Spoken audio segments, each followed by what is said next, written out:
হাফিজাল মাহমুদ চৌধুরী একটা সংবাদ সম্মেলন করছেন সিলেট প্রেস ক্লাব। যেসব বিষয় আইনচৈন তাই এগুলা কোনোটাও সত্য নাই। আমি যা বলছি সবগুলো আমার কাছে সত্য ডকুমেন্ট আছে।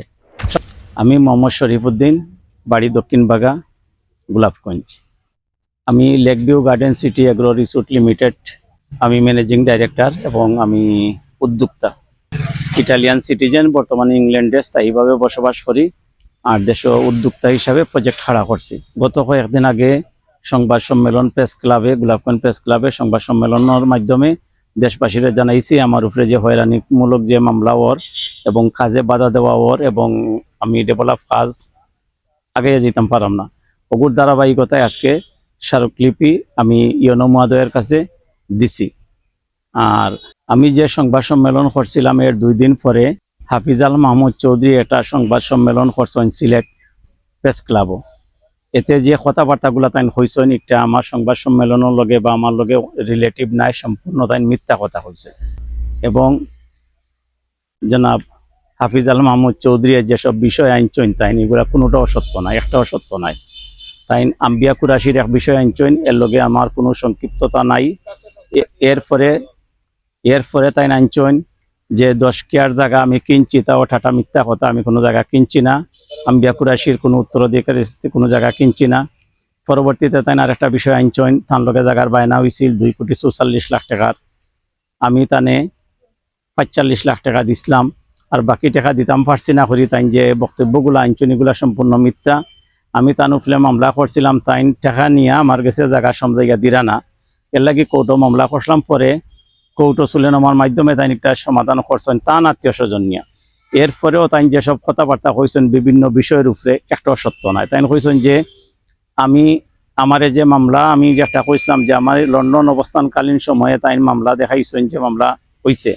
তাই কথা কইছেন যে মামলার সময় আমি মামলা ওর দেখে আমি গেছি কি তাড়াহুড়া করিয়া লন্ডন, পরে আমি আইসি আইয়া করছি। কিন্তু ঘটনা এইভাবে নাই। ঘটনা হইল গিয়া আমি আমি এপ্রিলের 25 তারিখ লন্ডন গেছি ফ্লাইটে, আমার পারিবারিক কাজে আমি লন্ডন গেছি এপ্রিলের 25 তারিখ। তাই মামলা করছেন জুন মাসও এবং ঘটনার তারিখ দেখাইছেন জুন মাসের 3 তারিখ। আমি অলরেডি দেশে আইসি 7 তারিখ। আমার অ্যারাইভাল শিল সহ সব কিছু ডকুমেন্ট আমি আদালত শু করছি এবং আদালত আমার স্থায়ীভাবে জামিন দিছে। এর মাঝে তাই সংবাদ সম্মেলনে যেসব কথা কইছেন কোনো একটা কথাও আমার লগে রিলেটিভ নাই, সবগুলো তাই মিথ্যা কথা কইছেন।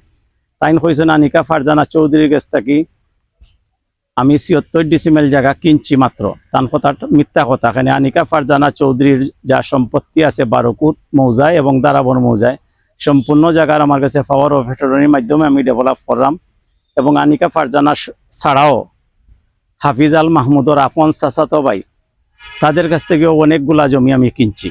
যার আমি যা বলছি সবগুলা আমার কাছে সত্য ডকুমেন্ট আছে। সবগুলা ডকুমেন্ট সহকারে কথা কইরা আপনারা সাংবাদিক ভাইয়েরা আপনারা কোর্ট করুক আমার কথাগুলা, যেসব ডকুমেন্টস আইবা সবগুলা ডকুমেন্টস আছে। এরপরে তাই যেসব হয়রানিমূলক আমার উপরে মামলা করছেন, আমি এখনো তার উপরে কোনো হয়রানিমূলক মামলা করছি না। তাই আমার উপরে সাদাবাজির মামলা করছেন। এরপরে তাই আমার উপরে পরোক্ষভাবে অন্য একটা মামলা আনছেন, সবগুলা তান সহযোগিতায় হয়েছে। জনাব হাফিজাল মাহমুদ চৌধুরী গত সাংবাদিক সম্মেলনে যে কথাগুলা কইছেন, এতে আমারে পারিবারিকভাবে তাই অ্যাটাক করছেন। আমার পারিবারিক বিষয়টা তাই উঠেই আনছেন, যা মোটেও সত্য নয়। এরপরে তাই আনছেন যে বিষয়গুলা জায়গা সংক্রান্ত আওগুলা সত্য নয়, সবগুলো আমি ডকুমেন্টে প্রমাণ করতাম পারবো। তাই 100% মিথ্যা কথা কইছেন, একটাও সত্য কথা নাই। আর বিষয় লগিয়া তান লগে আরো কিছু সহযোগীরা আছেন, তাই একটা চক্র আছেন ভূমি ক্ষেত্র, তার বিরুদ্ধে অসংখ্যক মামলা আছে। তাই জায়গা সংক্রান্ত বিষয়ে তান আপন চাচাতো ভাইয়েরা তান গেছে, তানোর উপরে মামলা আছে, তান লগে আরো তান সহযোগী সহ মামলা আছে, অসংখ্যক মামলা আছে। সবগুলা ডকুমেন্ট আকারে দিতাম পারমু। কিন্তু তাই যেগুলা মামলা করছেন এবং একমাত্র আমার ব্যবসার ক্ষতি করার লাগি, আমার আমি একজন ডেভেলপার, আমি ডেভেলপ করাম agro resort, Lakeview garden city agro resort নামে একটা আমার 50 কোটি টাকা প্লাস একটা প্রজেক্ট আছে। এই প্রজেক্টর ডেভেলপ না করার লাগিয়া বা ডেভেলপ না করার লাগি তার শত্রুতাবশত আমারে বিভিন্নভাবে বাধা দিরা। এবং তাই প্রথম যে মামলা আমি লন্ডন থাকাকালীন দিছিলা, এই মামলারে কেন্দ্র করিয়া ফেসবুকও অনেক কিছু অপপ্রচার করছেন। একটার লাগিও আমি আইনিভাবে আবার আদালতও আমার মানহানি মামলা চাইছি।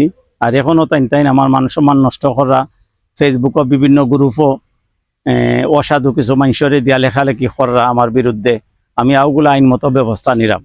তো আমি আইন শৃঙ্খলা রক্ষাকারী বাহিনীর কাছে এবং দেশবাসীর কাছে বিচার চাইলাম যে আমি একজন প্রবাসী, সারা জীবনের উপার্জিত অর্থ আনিয়া দেশও ইনভেস্ট করাম, যদি আমার ইনভেস্ট সুরক্ষিত না হয়, যদি আমি ডেভেলপ করতে না পারি, তাহলে আমার মতো আরো হাজার হাজার প্রবাসী আর দেশও ইনভেস্ট করতো না এবং প্রবাসীরা দেশও আইতো চাইতো না।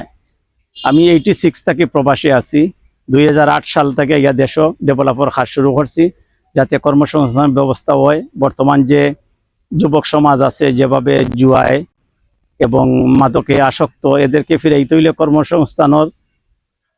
কর্মসংস্থান ছাড়া কোনো রাস্তা নাই। এর লাগি আমি আমার 100 জন প্লাস টার্গেট নিয়ে কর্মসংস্থানের কাজ শুরু করছি। এই প্রজেক্টর ডেভেলপ না করার লাগিয়া বা ডেভেলপ না করার লাগি তার শত্রুতাবশত আমারে বিভিন্নভাবে বাধা দিরা এবং আমি নিরাপত্তাহীনতায় ভুগিয়ার।